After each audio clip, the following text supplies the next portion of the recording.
Assalamualaikum warahmatullahi wabarakatuh. Apa kabar kalian semua? Semoga sehat walafiat dan bisa mengikuti KBM online ini dengan baik. Oke, langsung saja kita masuk materi yaitu bab 2, menggambar ragam hias. Nah, menggambar ragam hias ini ya ada diantaranya figuratif, geometris, fauna, dan flora.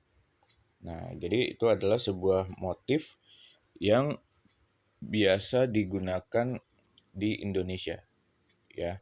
Figuratif itu maksudnya kayak menyerupai manusia. Kalau geometris itu kayak bentuk-bentuk segitiga, kotak atau zigzag dan lain sebagainya. Fauna itu udah pasti hewan. Kalau flora itu tumbuh-tumbuhan. Nah, jadi banyak sekali motif atau ragamnya di Indonesia ya. Itu bermacam-macam. Tapi sebelum menggambar ragam hias ya, kalian harus mempersiapkan dulu alat dan bahannya. Prosedurnya bagaimana, lalu teknik yang digunakan apa saja. Yuk kita jelaskan di bawah ini ya. Nah, di sini ada pengertian ragam hias ya. Ragam hias atau ornamen merupakan bentuk karya seni rupa yang sudah berkembang sejak zaman prasejarah. Ya, jadi maksudnya adalah ragam hias itu sudah ada dari zaman prasejarah. Dari istilahnya tuh belum mengenal pensil atau pulpen ya. Jadi dia eh, menggambarnya itu bisa menggunakan apa ya, pahatan atau segala macam lah gitu yang ada di tembok-tembok ya atau di dinding. Nah, lalu Indonesia sebagai negara kepulauan memiliki banyak ragam hias. Ragam hias di Indonesia dipengaruhi oleh faktor lingkungan alam, flora dan fauna serta budaya masing-masing daerah. Nah, contohnya nih misalkan batik ya, motif batik di daerah Jawa dan di daerah eh, Bali itu motif batiknya berbeda, atau di daerah-daerah lain motif batiknya pun juga berbeda. Jadi ada ciri khasnya masing-masing motifnya. Nah, jadi biar supaya apa? Biar supaya pada saat kita menggunakan pakaian yang bermotif batik, orang lain melihat batik tersebut, wah ini dari daerah Bali atau dari daerah Jawa dan lain sebagainya.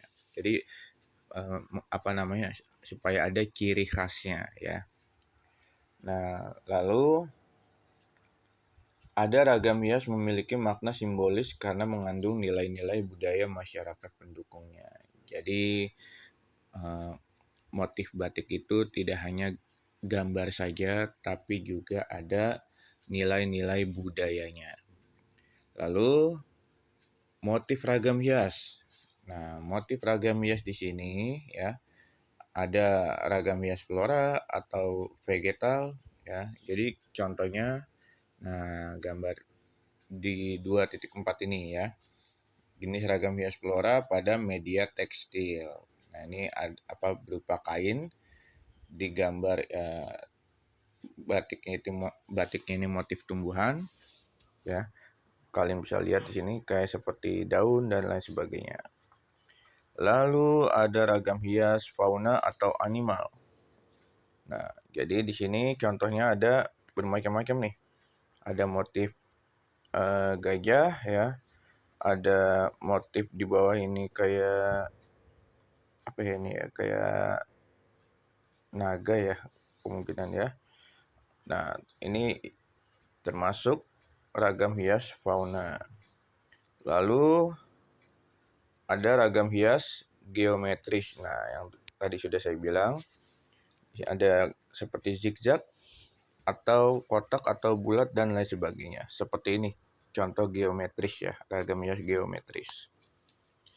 Nah, ragam hias figuratif berupa ya, ragam hias figuratif berupa objek manusia yang digambar dengan mendapatkan pengayaan bentuk ya.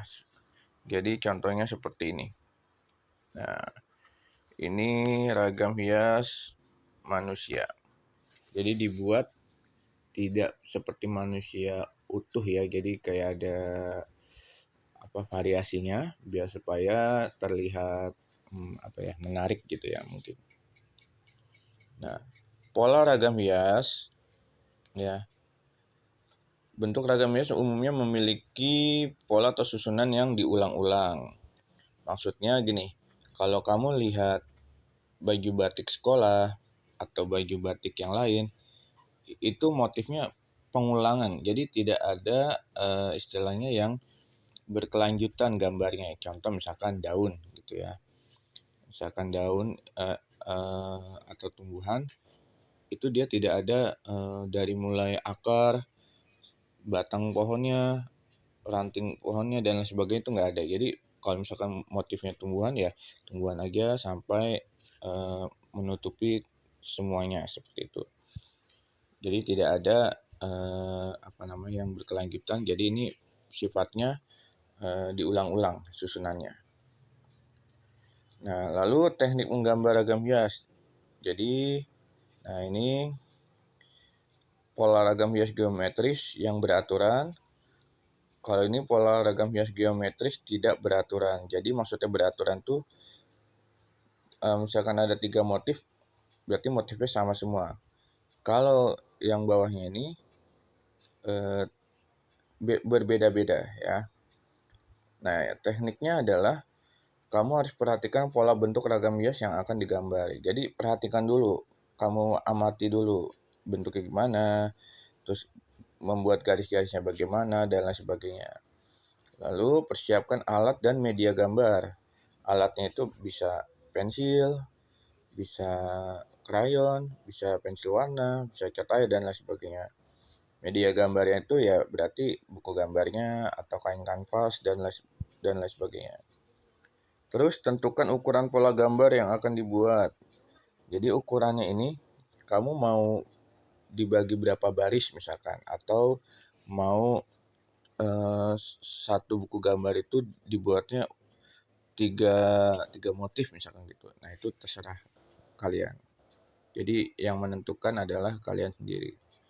Lalu tentukan buat sketsa di salah satu kotak bidang yang telah dibuat sebelumnya. Jadi sketsa itu penting dibuat terlebih dahulu agar kita bisa mengetahui apa yang kurang dan apa yang harus ditambah gitu. Jadi jangan langsung gambar biar nanti nggak salah-salah, karena kalau masih belajar ya pasti kita buat sketsanya dulu ya. Lalu buat bentuk yang sama, bisa dijiplak pada bidang yang lain. Artinya kalau mau jiplak silahkan, kalau mau buat lagi dengan bentuk yang sama dan ukuran yang sama silahkan ya. Nah, jadi kurang lebih seperti ini penjelasannya. Kalau memang ada yang kurang mengerti ya nanti kalau sudah ada tatap muka kita coba jelaskan lagi. Nah, tugas kalian adalah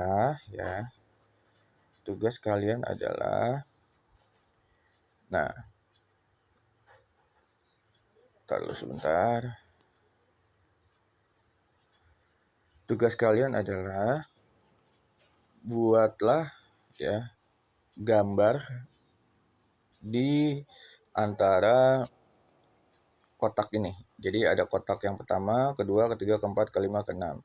Yang menurut kamu paling mudah ya. Nah, boleh yang gambar geometris, boleh yang gambar fauna, boleh yang gambar flora. Jadi kalau misalkan kalian lebih gampangnya di kotak nomor 3, nah itu dibuatnya satu kertas gambar itu 3 baris ya. 3 baris berbentuk zigzag seperti ini ya. Jadi jangan satu buku gambar zigzag gini aja, tapi dibikin 3 baris zigzagnya ya, seperti itu. Itu tugas untuk hari ini. Jadi kalian menggambar salah satu yang ada di kotak ini yang menurut kamu paling mudah ya. Diwarnai ya, diwarnai. Nah, jadi kalau udah selesai menggambarnya, diwarnai, kamu foto lalu kamu kirimkan ke GC Seni Budaya, jangan ke WA ya. Jadi sekali lagi kalau udah selesai, difoto gambarnya lalu dikirim ke GC Seni Budaya. Jadi nanti akan saya nilai dan ngirimnya harus sesuai ya, maksudnya sesuai pada tempatnya. Dan nama-nama kelasnya atau nama kalian tolong ini ya ditulis di buku gambarnya, karena ada akunnya yang namanya siapa di absennya tidak ada. Jadi sekali lagi di buku gambarnya ditulis nama kalian dan kelasnya ya. Sekali lagi ditulis nama kalian dan kelasnya biar saya masukin nilainya sesuai dengan nama dan kelas kalian. Oke, sampai di sini dulu untuk materi hari ini. Terima kasih. Assalamualaikum warahmatullahi wabarakatuh.